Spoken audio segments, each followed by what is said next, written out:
Today we're going to do a quick and easy sashimi using the Seatopia Sashimi Starter Kit.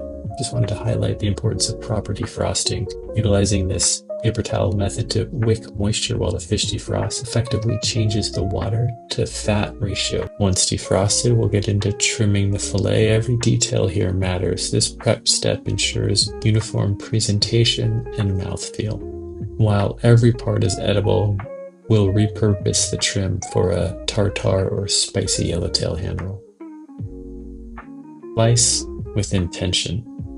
We don't want to mush the fillet, we allow the knife to do the work without downward pressure.